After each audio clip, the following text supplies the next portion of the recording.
Hello, snacks. Welcome back. My name is Jack. Complimentary Tibble's photo for you. You are welcome. It is all about a-holes today, though some could be contested. Just wait and see. We begin with, am I the a-hole for inviting my friend to my wedding, even though I knew what his girlfriend looks like? So I'm 28 male, and I got married to my now wife, 28 female, a couple of weeks ago. But apparently this bothered her so much that it's still coming up between us, which is why I'm posting. Mandatory throwaway account because I'd rather not clutter my personal account with this fiasco. I invited my work friend, let's call him G, to my wedding with a +1. A little backstory to G is that he's a child trafficking survivor and met his current girlfriend, let's call her H, through support groups he attended to deal with his trauma. I hadn't met H in person until the wedding and had only seen her in pictures G showed me. Besides being a survivor like G, H also unfortunately suffered an acid attack by her captors and is disfigured. Yeah, geez, pretty heavy hitters. My wife didn't know this until the wedding when some of her bridesmaids came up to us inquiring about H and that other guests were also asking about her. I told them about G, and then my wife pulled me aside and started chewing me out for not telling her G was bringing that hideous woman. I was shocked because I had never heard her speak that way about anyone before. And when I said as much, she started getting upset, saying that she couldn't believe I cared more about a stranger than my actual wife. That's too on our wedding day. She, H, was attracting unnecessary attention and that if she couldn't dress properly, she was wearing a men's suit instead of a dress, while looking like that I needed to ask her to leave.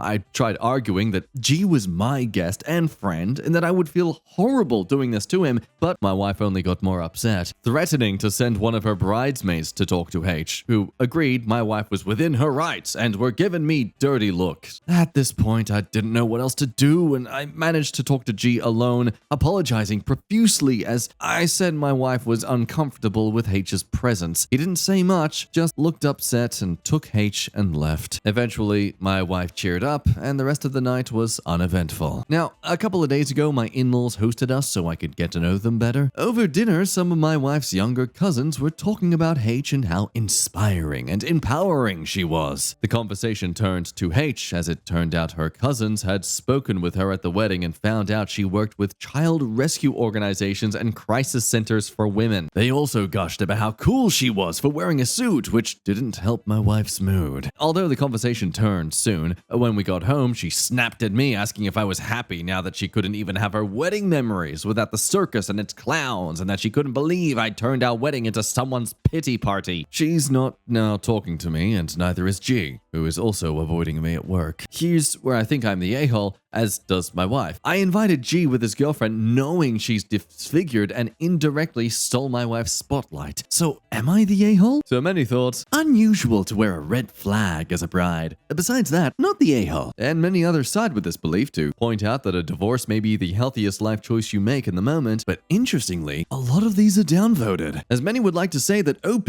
has proven that he's a spineless a-hole who doesn't mind giving into his wife's inhumane demands. He's not asking if he's the a-hole for asking the survivor of an acid attack to leave. He's asking if he's the a-hole for inviting a disfigured person to his wedding. Like, what the hell? So they might very well have a long and happy marriage, as he doesn't mind enabling her. I mean, it makes sense. Man is almost 30 now. You should have established some morals and boundaries by now, enough to have some solid integrity as to what it means to prioritize your wife's happiness over, the respect of others. So what do you think? Do we join the crowd and stand a potential divorce in the future? Or is he equally unsalvageable? End of the day, he doesn't seem to feel bad for kicking out the disfigured person. He seems to just feel upset that his friend and wife no longer are happy with his choices. I mean, what a surprise that a woman so shallow and disrespectful would still not be respecting you for for you doing what she said. Am I the a-hole for asking out a couple of girls at my tech internship? I've always been pretty awkward and shy, especially around women. I'm 25, a virgin, and I've never had a girlfriend. It's not like I haven't wanted to, I've just never had the courage or the opportunity to really put myself out there. I've always been an awkward nerd, and women really intimidate me. I've been really lonely and frustrated about it for a long time. So I recently got my master's in CS with a focus in machine learning. I'm assuming CS is computer science. After finishing my degree, I started an internship at a tech company. This internship is pretty short term, like only lasting around 3 months or so, but I was excited because it felt like a fresh start. I thought it might finally be time to muster the courage to ask someone out, flirt a little, get intimate, and possibly find myself in a relationship. I felt quite lonely for a long time, and I thought this could be my chance to change that. There are some really intelligent and gorgeous young women at this internship. Two, in particular, caught my eye. Sam and Emily. Sam has this cool alt style with chokers and seemed pretty friendly when we chatted. Emily has the most contagious smile and is absolutely stunning, and it also seemed like she was pretty friendly when we worked together. About 3 weeks into the internship, I was working on an algorithm concept with Emily at the whiteboard. Feeling a bit emboldened, I blurted out, "By the way, I think you're so gorgeous. Would you want to go out on a date sometime?" She awkwardly said no and left the room. I was crushed, but I figured it was just not meant to be with her. 2 weeks later, I decided to try my luck with Sam. I caught her in the break room, made some small talk about work, and said, "You're so beautiful. By the way, you want to go on a date sometime?" She smiled, but also turned me down. Now, I've come to find out they're messaging about me on Slack, calling me this weird, creepy guy who's asking out all the girls at the internship. I'm mortified. I was just trying to put myself out there for the first time. I didn't think I was being creepy. I thought I was finally taking a step towards not being so lonely anymore. And there's your problem. It was never about the women in the first place. It was all about you just not wanting to be lonely. That was your driving factor here, not whether or not you actually had chemistry with these people. Not to be too sympathetic, but honestly, this is just something that is never really taught as much among young men, or just young people in general. We become so pained and hurt by the things we're lacking in life that we don't think about the fact that despite that, the remedy for those things entails the permission and consent of a second party for you to truly feel appeased from your original pain. But now, while we may give an inch of pity for a guy who just wants to feel loved and wanted, unfortunately, we have to also consider the fact that you might have already come across this story. See, as of recording this, it was posted 6 hours ago. But then what's this post? 2 months prior? Oh, it's the exact same story, just with some little changes here and there regarding the workplace, and describing how pathetic and lonely they are, with a notable escalation in the descriptions he's using here. Was he possibly wanting to find himself in a relationship? No. He wanted to meet some hot young women. Like, dude, are you not young yourself? Why do you need to accentuate young here? We've got the noticeably similar descriptions of the women, often wearing chokers that he finds really attractive. I mean, props to them for using women instead of female for describing them being attractive. So that's a positive there. But what really makes this cringe is, okay, remember how he approached the previous post. At first, he blurted out, "By the way, I think you're so gorgeous. Would you want to go on a date sometime?" Well, originally, this is what he said. "By the way, you're really, really hot, and I love your style. I'd love to take you out on a date sometime."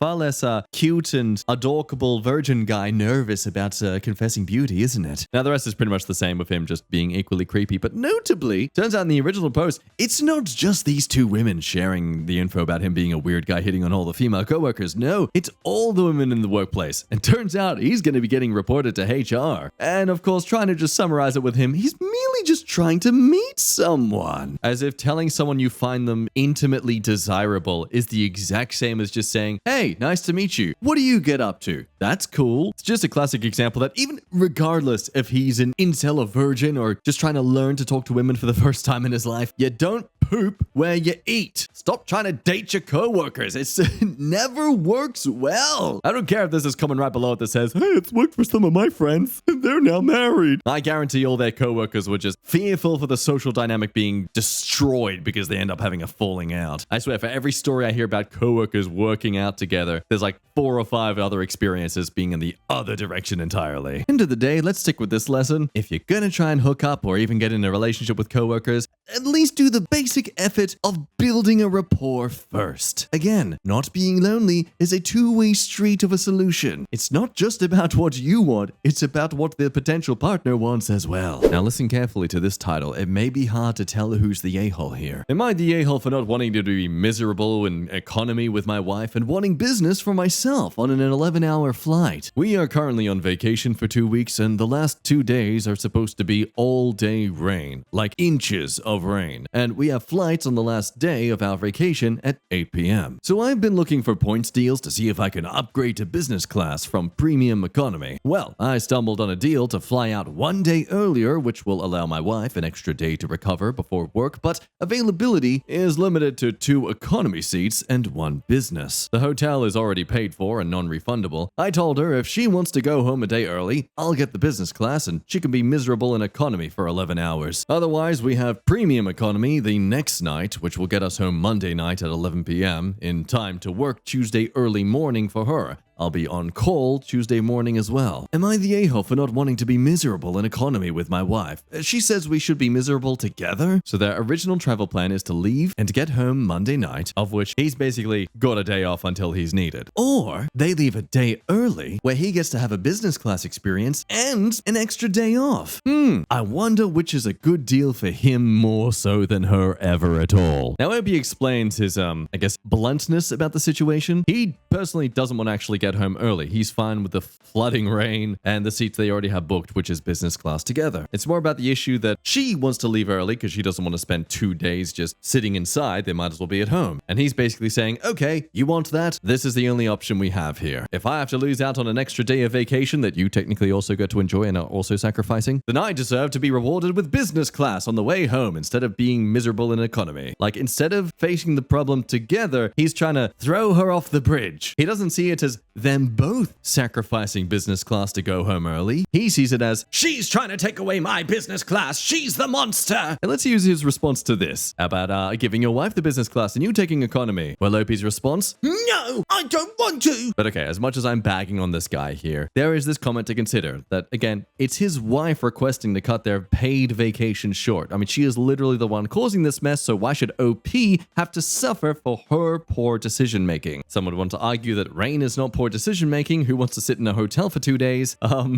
Look, considering they're doing business class, I'd argue they probably have a pretty nice hotel. And also, I would argue again, weather's gonna weather. You can be annoyed by it, but you can't expect your partner to mutually want to cut their vacation short just because you don't like having to be indoors as much, you know? End of the day, he's on vacation too. At the very least, I'd kind of argue, let her go early and you stay for the extra day to get your business class. That way she gets the business class too for herself and you stick to the original premium. After all, hotel and flights are already paid for, mate. If anything, you'd be paying less by letting her go alone instead of you going back early with her. Anyway, that's my 2 cents at least. Let me know what you think down below. Am I the a-hole for pranking my boyfriend's dad and being disrespectful? We're in college, but we were back home for the weekend and staying at my boyfriend's house. On Sunday, we had a girls' night. I'm really close to his sister and we had multiple female friends come over. It wasn't weird for my boyfriend because we live next to his grandparents and his male cousins were over, so he spent the night hanging out with them, but he was still right next door the entire night. Now, we got drunk and started talking about my boyfriend's dad, who is a really attractive man. He's in his mid-40s, but he doesn't look like he's in his mid-40s. He gives off, I don't age vibes like Henry Calvin. So I'm going to go out on a limb and assume they meant Henry Cavill, who apparently is 40, and not Henry Calvin, who died at age 57 in 1975. God, I love typos. Now, it's hilarious because multiple of our friends have crushes on him and talk about how hot he is. It's all in good fun, of course, because he's married and also 20 plus years older. But we were playing Truth or Dare, and one of our friends dared our other friends to give my boyfriend's dad a letter saying, I wish I were your wife because you hot, hot, hot, which at the time had us dying in laughter. We went downstairs and gave him the letter. He thanked us and said he would read it later, and we immediately ran back upstairs. That's when it was my turn, and I picked dare. My dare was to ask my boyfriend's dad if he wears boxers or briefs. I was like, guys, I cannot do that. But they said I had to. They talked me up to do it, and embarrassingly, I went downstairs and asked him. I said, Mr. Name, do you wear boxers or briefs? My friends and I need to know. He didn't answer the question, but you could tell he was frustrated. He said, you young ladies need to get upstairs and keep it down. You're going to wake up my wife. We have work in the morning. Time to head off to bed. Super anticlimactic. I woke up to my boyfriend packing our stuff and getting ready to leave. I asked him what was up and he said, oh, nothing with me, but it looks like you had lots of fun. It was said so rudely. I said, you knew we were getting drunk? Like, what is your deal? He said, you embarrassed me in front of my dad, in front of my family, asking questions like that? It comes off super trashy and gross. I don't know what the frick you were thinking. I said, wow, calm down. It's not a big deal. Don't call me trashy. I mean, what the hell? I was dared to do it. I had to do it. And your sister was there. She could have stopped me. And then he said the most annoying thing, which was, well, if your friends tell you to jump off a bridge, you're gonna do that too? I was so annoyed and hung over, and I didn't even bother responding. I felt like it was so rude that he was attacking me when I was drunk. What happened was no big deal, and his dad didn't even respond to it. Oh, folks, so that makes it okay then, I guess. As long as you don't get a direct response about someone not approving of what you do or say, you can keep doing it. Rejoice in cells. It's okay to keep harassing a woman as long as she's ignoring you. Now my boyfriend has been ignoring me, which is also annoying. We had multiple exams, so I haven't been paying that much attention, but he hasn't been responding to my texts. I feel like he is way overreacting. Am I the a-hole? So, Opie was pretty much intimately harassing her boyfriend's dad? I mean, it's bad enough she's also going to blame her being intoxicated for getting to disrespect the father like that and her own boyfriend. But oh, folks, no, we're wrong. Turns out it's okay to do bad things when you're drunk. For you see, being drunk is a reason for it. I mean, why do you think people can't consent while being drunk? Because it wasn't my idea. Why is he blaming me and not my friends? I mean, if you cowered out of a prank, it ruins the vibes. Everyone was having a good time and being a bit silly. It doesn't have to be that serious. The classic, it's just a joke. The female equivalent of, it's just a prank, bro. Oh, dude, I wasn't even that serious, man. I wasn't even harassing her. I was just messing around. Gosh. Overall, I think this is just another case of a young person trying to shift all the responsibility for their own actions onto other people. It wasn't them, it was the alcohol. It wasn't them, it was their friends telling them to do it. It wasn't them, it was the vibes. Am I the a-hole for banning my mom from my wedding? My parents divorced when I was 16. Dad cheated with my mom's sister. After the divorce, Dad married my aunt. 2 years later, he realized his mistake and divorced. He then tried to get back with Mom, but she was having none of it. Also, when she discovered the affair, Mom stopped talking to a lot of people, Dad included, because a lot of them knew about the affair and covered for them. Family, friend, if they knew before she did, she cut them out. She would only communicate with Dad through lawyers, my brothers, and me. Mom happily remarried 5 years ago, but my dad is still heartbroken. Now, 3 months ago was my engagement party. It was the first time in years Mom had been in the same room as a lot of the invited guests. I asked while planning the party if this would be a problem for her. She said it would be fine. I thought that meant that she was ready to forgive, move on. No. She was friendly with some, got on well with my future in-laws, but gave a frost-bitten cold shoulder to most. Aunts, uncles from both sides of my family, my grandma, friends her and Dad used to be close with, Dad, all tried talking to her. She acted as if they weren't there, that they didn't exist. I was mortified and angry. I mean, it's been years. She couldn't make an effort. So the next day I went to see her. We argued. I accused her of breaking her promise to me. She asked, what promise? I reminded her that I asked if she would have a problem with the guests. She said no, that it would be fine. She then said that she told me no lie, that she was fine with the guest list. It was my party, but she made no promises to interact with those guests. So I called her childish, resentful, vindictive, that those personality traits are probably what drove Dad into another's bed. She made me and Dad look like fools in front of everyone, and if she wasn't going to forgive, if she wasn't interested in repairing our family, then she was uninvited from the wedding. So that was 3 months ago. She hasn't reached out, apologized, or anything. I sent a message inviting her dress shopping. She didn't reply. She said she was a no-show on the day. I sent pictures of dresses I liked, asking what she thought. No reply. I sent another message asking if she'd join the next shopping outing. Perhaps we could find her a mother of the bride dress. Again, no reply. I went to Dad upset. He tried calling Mom, but as usual, his call went to voicemail. I feel hurt by all this. Yes, I said things that hurt her too, but she is being so stubborn. I'm her child. She should put some work in to mend what broke. My brothers have told me they disagree. They say I'm as selfish and self-centered as Dad. If Mom never speaks to me again, it will be my own fault. But the thing is, Mom never gave Dad a chance to make up for what he did. He's still sorry about all that happened. I'm afraid she'll be as stubborn and bitter about our fight as she was about Dad's affair. We all make mistakes. So, am I the a-hole? I think possibly a small the a-hole, but she is too. Oh, folks, he made a mistake and he's just trying to make up for it. This isn't oops, I bought chocolate when you wanted strawberry. This is oops, I stuck my duck in your sister. I stuck a dick in your sister repeatedly, over and over again, and then your family will hid it from you. Oopsie! Now, OP apparently did respond in a few comments that absolutely showcase how willingly she is to just brush off dad's transgressions. Look, I don't hate my mom. I want her to let go of the anger so we can be a family again. But yeah, okay. Mom happily remarrying after, more importantly, dad cheated on her with her own sister has thoroughly scuttled that one. Like, it truly is fascinating how she's trying to blame her mother for the dad destroying the family. It seems this is how OP's suppressed the memory of what has occurred. You know, there's no point trying to change the past, but we can change the future. And right now, mother's the only barrier to that, to securing a stable family dynamic once more. Dad's on board again. Why can't you be too, Mom? It's just like a Disney movie after all. That's what life is. No one ever truly gets, you know, the consequences of the actions they commit. Anyway, friends, we might end things there. Thank you as always for watching. Hope you're having a good time and remembering to stay hydrated. Until next time, you be good. I love your face and bye-bye.